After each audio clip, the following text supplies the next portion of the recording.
This film is being co-presented by 18 Pomegranates. Thank you very much, Judith, and also by the Boulder Jewish Community Center.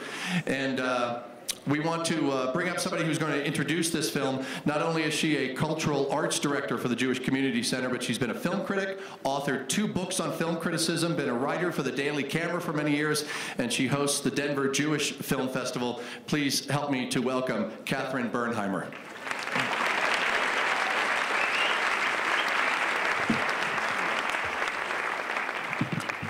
Thank you, and it's great to be here.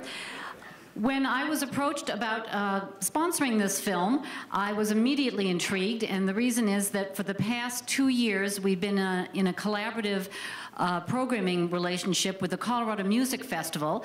It's a program that they started called Rediscovered Masters, and they are exploring and presenting music by composers whose lives were interrupted or ended through the Holocaust and other forms of anti-Semitism. Last summer, they presented Brundabar at the Colorado Music Festival, and Brundabar is a children's opera that was performed in Theresienstadt by the children, and we had Ella Weisberger, who was one of the children who had performed in it, was here. And at the time, we also showed a documentary, Prisoner of Paradise, which is about the documentary that was made about Theresienstadt. Actually, the Nazis forced or coerced a very famous German Jewish actor, Kurt Geron, who had been in The Blue Angel with Marlene Dietrich, into making this propaganda film that made Theresienstadt look like a model home for the Jews, where they had all kinds of wonderful opportunities, including concerts and operas. And it was obviously a horrible lie. So that's a film that we showed, and we really loved the fact that there's another piece of this story now on film that we can continue to explore this piece of history.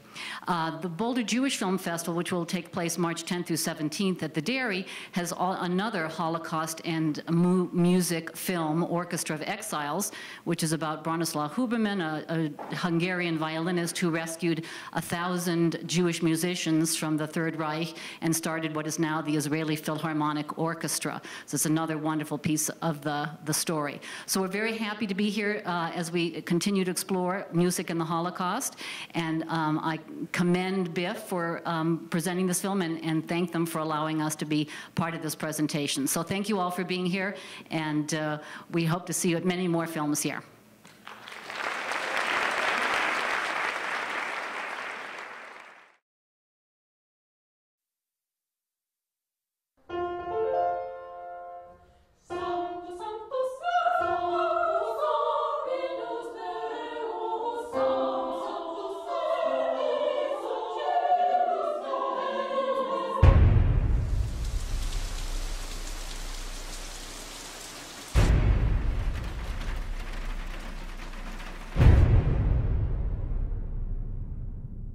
I went downstairs, and there was a man sitting, and she just said, "I want to know, do all of you like to sing?"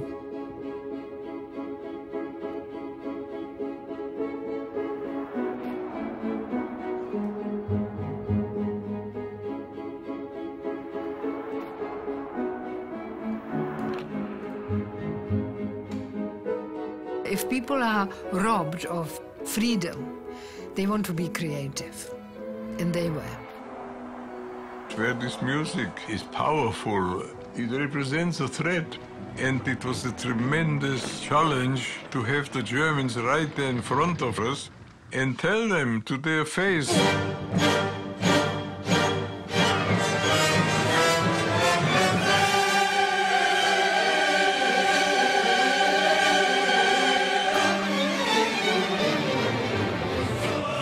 It was something which made us strong.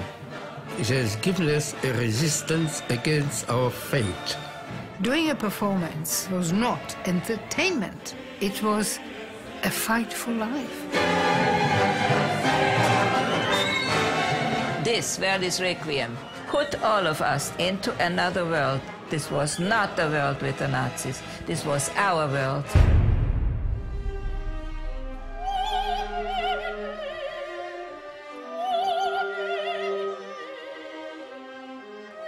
these were hours of pure joy, as much as you can call joy in camp.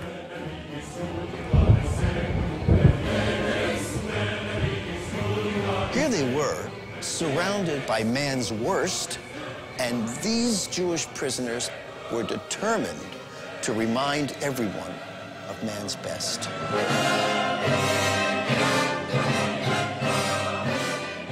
And I brought the Verdi here because I want to assure these people that we've heard them.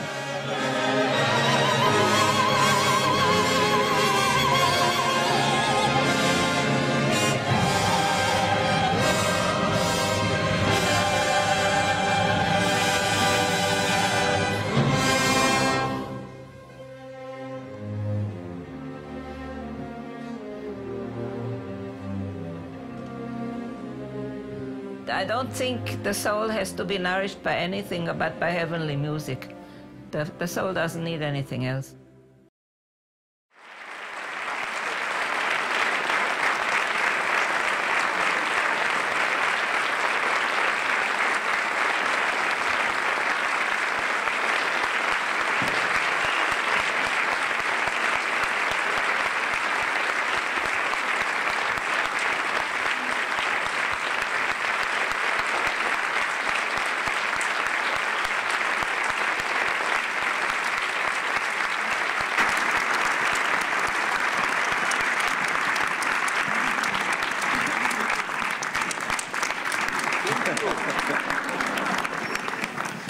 So I just have a question or two to get us started, but we do have microphones here in the aisles on both sides. If you want to just come right to the microphones now, we'll try to get to as many questions as we can before we do have to end for the next film. But let me start, Doug, let me start with you, if I may.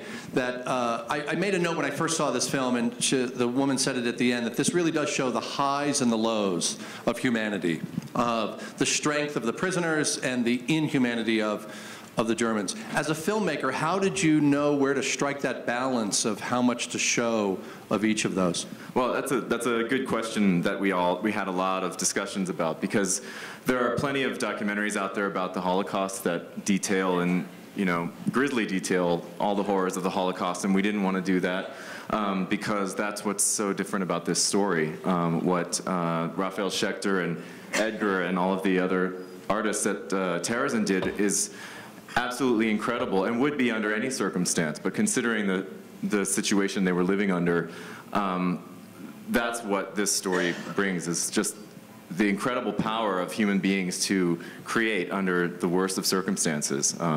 So I think that's really what we all honed in on as the main point of the story for us. It must have been difficult as a filmmaker to be in the production of this film.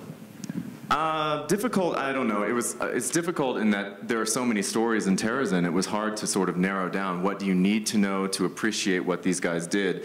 And you need to know some of the horrors that they were going through in order to understand how incredible it is that they did this. But that was a balance that took a while to strike. But it was a profound challenge. Not a difficult one. Yeah.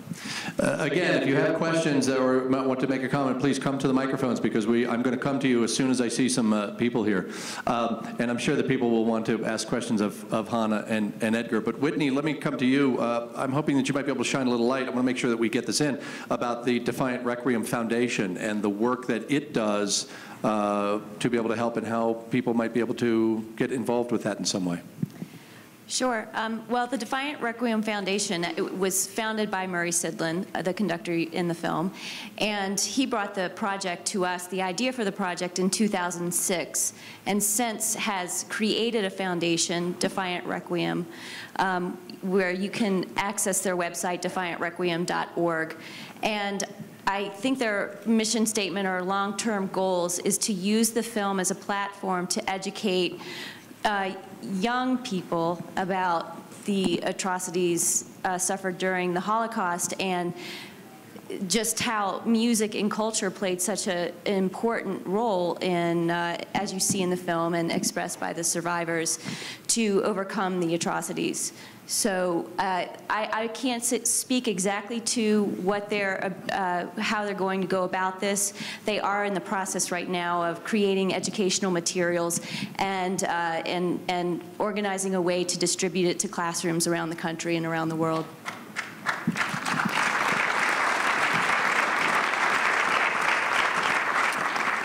Let's bring the house lights up just a little bit if we can, so that we here on stage can see the people asking questions. I'm going to start on this side, if you would, just please quickly with your questions so we can get a lot in.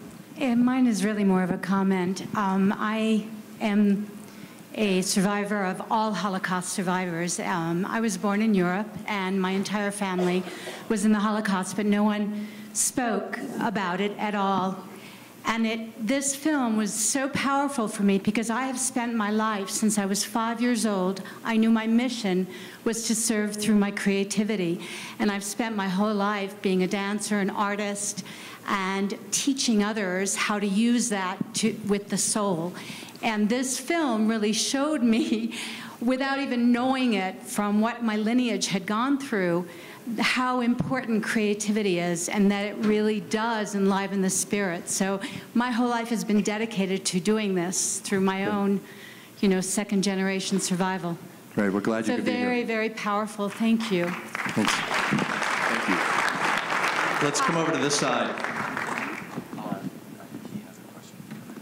Well, I'm going to get to the audience first, and then I'll come to here. Yes? Hi, 2 quick questions. First question is, what was it about the Nazi guards that allowed you to continue to do this? Why did they allow this culture to flourish when their main goal was dehumanization, and they allowed you to keep your humanity day in and day out? Do you know why that decision was made? And my second question is, for you two, what is it, do you think, that allowed you to survive when so many others perished? So we're just going to repeat the question up here for Edgar and Hana, if you would. Yeah. Do you want to start with the first question? Why do you think the guards at Terezin allowed you to perform music and plays and theater? There are some books written up. I saw them myself. Hitler gave to Jews a town. It didn't happen that way. When Terezin was opened for people, for the Czech Jews to be deported into, there was no idea of what's going to happen. This was all an incident. When the Nazis occupied the Czech area, they started to implement their Jewish laws, which really were anti-Jewish laws. And those were the first one. Jews had to turn in all their valuables, including wedding rings, which the Germans used for financing their war efforts. Everything the Germans did had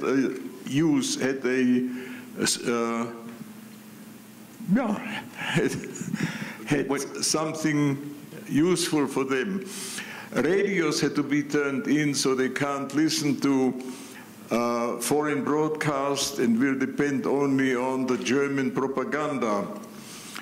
Musical instruments had to be turned in to deprive them of the pleasure of playing, and so on. I want to stop at the musical instruments because that was the creation of the cultural life in Terezin. There were some people who did not turn in those instruments and even smuggled them in those 110 pounds into Terezin. And inside Terezin were no German guards stationed. Occasionally some dropped in, but they were not stationed. They were not needed because around the town were 9-meter thick walls and only 3 gates leading in and out. So these people, these smugglers of musical instruments, were encouraged to make use of some attics of the barracks and basements and continue practice to retain their quality of performing. Now, in spite of no German guards being in there, the camp commander found out about it, and everybody now in the ghetto was trembling for the fate of those few trespassers, because the Germans kept obedience and submission not just of the Jews, but of everyone whose country they've occupied. The head of the Council of Elders told the camp commander, "Why would you want to punish those few people? Look at the talent that you have here assembled. Why don't you think of a program that they could create, that you could show the world how well you treat the Jews?" Both knew it's a lie, but the head of the council thought he might save those few Jews. And the camp commander thought, maybe a good idea, if he presents this to Berlin, he may get some brownie points for suggesting a program that may be useful for them and may not cost them anything, because all the actors were there. The people, those few people, were not punished. They could retain their instruments, and more instruments came in from the warehouse in Prague, where they were supposed to have them deposited. And the commander got an idea already before the whole thing was thought through. The street between the church and the town square was designated to invite somebody to come and check out the life of the Jews in Terezin and give the Germans a report card. The houses on that street all got a coat of paint, flower boxes were hung out of the window, money was printed, and we got paid for our work. None of the people whom I asked, who were with me, had an idea how we got paid, how much, when, because the money had no value. There was nothing to get for it. It was just like everything else that followed, the deception for those who ever might come to inspect them. Now, eventually, they decided on the International Red Cross, and so a believable, supposedly believable, neutral organization, and I couldn't believe how they accepted the invitation with all the restrictions that the German imposed on them. They couldn't interview people they meet at random in the street. They couldn't take off from the group being led through that street. Anyway, I found out later, and I don't know if when do you have to be home for dinner?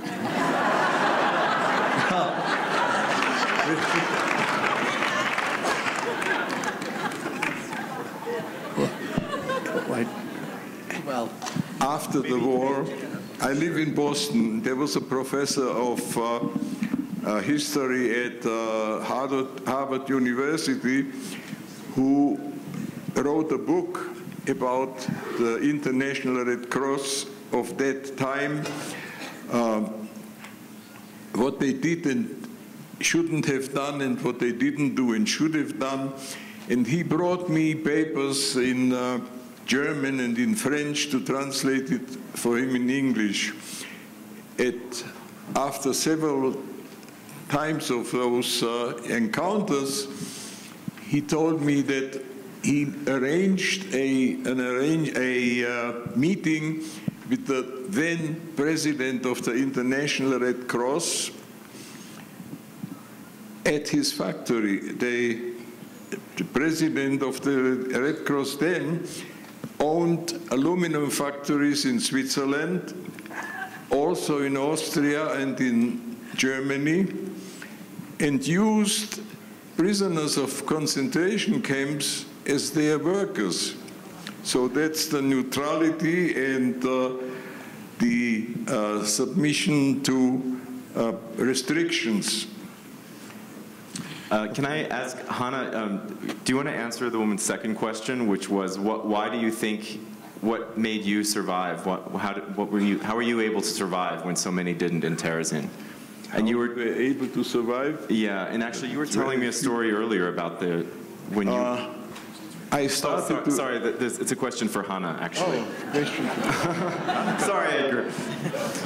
Well, I was working in the agriculture, which helped me to get out of the ghetto. We worked in the fields. And to steer some of the vegetables, what we worked on tomatoes. So we were a little healthier than the rest of the population because we had some vitamins during the summer. And also the head of the agriculture, we had a Jewish head and a German head, was a civilian named Kurzavi, and he was in the Nazi party, but he was very good to us, not in front when the SS were coming to check us, only when he was alone in the fields. And when the end in 1944, when there were all the big transports going away, our families, our parents and everybody, he told the Germans that he can't bring in the harvest and he would not let any girl, any women from his department, the agriculture, be transported. And that's how we all survived, because we worked the fields till the end of the war. Now I tell you something that